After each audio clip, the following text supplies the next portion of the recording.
Dunia politik akan selalu penuh tanda tanya dan tak dapat ditebak. Di dunia politik, berbagai kejadian unik dan tak disangka-sangka kadang terjadi begitu saja.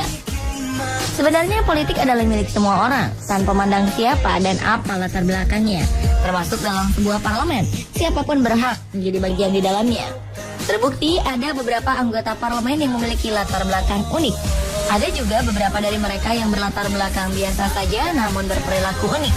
Malam ini On The Spot merangkumnya dalam 7 anggota parlemen terunik.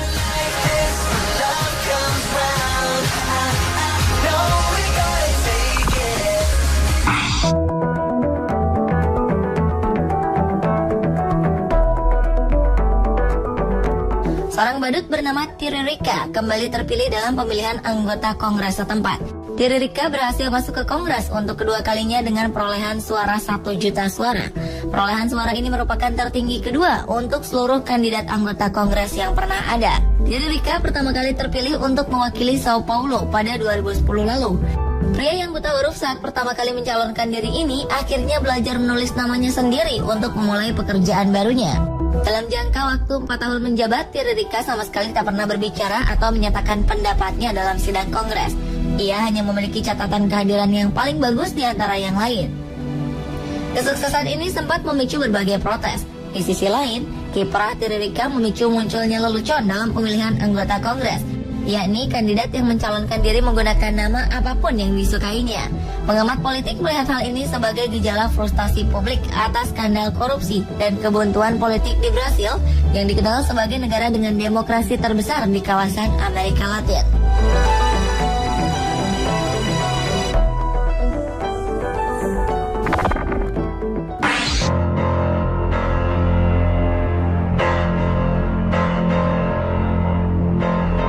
Lari pagi memang menyehatkan tubuh, namun kali ini berlari pagi bisa berakibat fatal untuk seorang anggota parlemen Australia, Shane Rattenbury.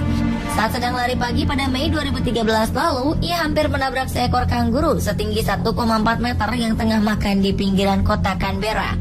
Akibat tabrakan tersebut, Shane menderita luka cukup dalam di kaki kirinya dan lebam di kaki kanannya. Tak lama setelah insiden, seseorang melihat Shane tergeletak di tanah dan membawanya ke rumah. Selanjutnya, Shane dilarikan ke rumah sakit dan mendapatkan suntikan anti-tetanus. Shane pun tiba di gedung parlemen 3 jam setelah insiden itu. Dan ternyata rekan-rekannya lebih mengkhawatirkan kondisi si kanguru daripada Shane.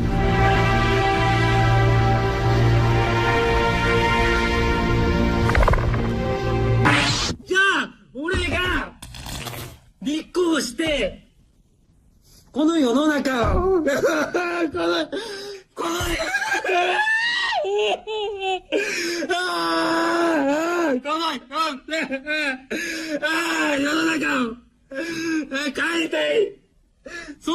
Ryutaro Nonomura, politisi asal Jepang ini sempat menjadi fenomena di dunia maya setelah menangis seperti balita saat mencoba menjelaskan adanya dugaan pemborosan dana publik yang dilakukannya. Sebuah acara bincang-bincang televisi di Jepang menayangkan bagaimana Ryutaro menangis berlinang air mata saat jumpa pers. Ryutaro yang terpilih menjadi anggota parlemen untuk prefektur Hyogo, sebelah barat Jepang pada 2011, diduga telah menyalahgunakan uang negara sebesar 3 juta yen atau 345 juta rupiah dari dana tunjangan resmi.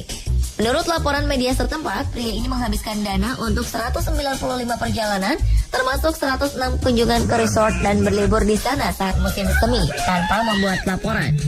Dalam wawancara ini, ia menangis dan mencoba menjelaskan dengan terbata-bata. Aksi menangis layaknya balita ini ternyata tak meluluhkan hati masyarakat Jepang. Beberapa orang justru memberikan komentar pedas lewat akun media sosial.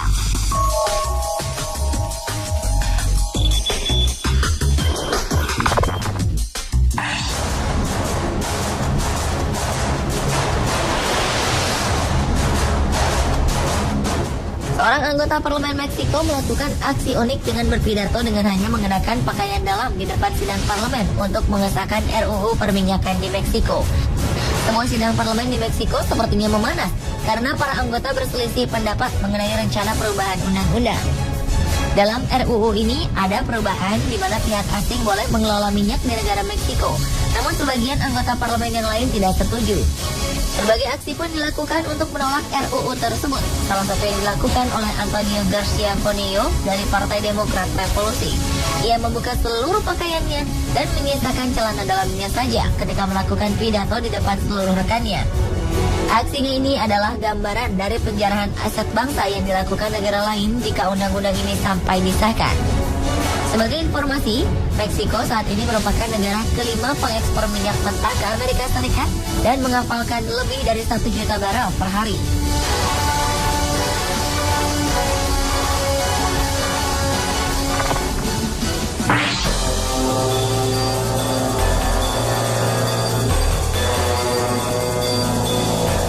Money politik ternyata masih kental di negara lain termasuk Jepang. Kota kecil Hirakawa sebelah utara Tokyo ternyata memiliki sejarah hitam saat pemilu anggota parlemen di kota ini Januari 2014 lalu. Dari kesaksian rakyat setempat, cara money politik anggota parlemen saat pemilu bermacam-macam. Salah satu yang unik adalah memasukkan uang 10.000 yen ke dalam onigiri atau nasi kepal khas Jepang yang dibungkus rumput laut kering. Cara lain adalah dengan menyelipkan amplop ke bawah bantal dan menyajikan sepeda baru. Kini polisi telah menangkap 15 anggota parlemen yang diduga melakukan kecurangan ini. Oleh karena itu, pemilihan ulang pun dilakukan untuk memilih anggota parlemen yang baru.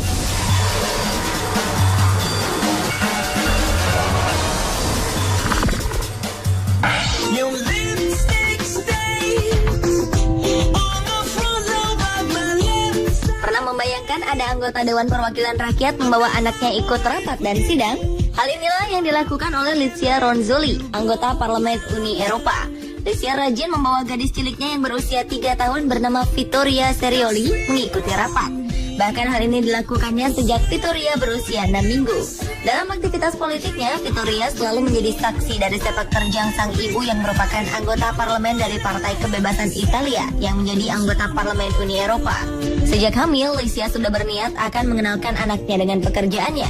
Harapannya, sang anak dapat mengetahui betapa sulitnya seorang ibu mencurahkan kasih sayangnya di tengah pekerjaannya yang pelik. Karena sering mengikuti rapat, Vittoria pun dikenal sebagai anak parlemen yang tumbuh di antara voting dan interupsi. Dalam sebuah sidang parlemen, Vittoria terkadang menjadi hiburan bagi para anggota parlemen.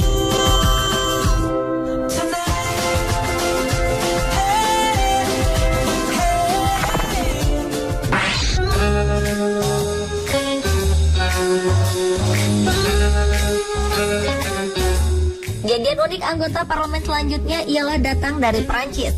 Sejumlah anggota parlemen Prancis tertangkap basah sedang bermain games online pada gadget mereka selama sesi perdebatan dalam membuat undang-undang. Peristiwa anggota parlemen ini sontak menuai protes dari berbagai kalangan aktivis dan dapat menimbulkan citra buruk bagi parlemen yang dianggap tidak serius dalam memutuskan masalah yang besar. Anggota parlemen yang gambarnya terpampang di foto tersebut ialah Thomas Tavenel. Ia mengakui memang memainkan Scrabble saat berada di ruang rapat dengan alasan untuk menjaga otak agar tetap bekerja karena rapat tersebut berlangsung hingga pukul 3 pagi.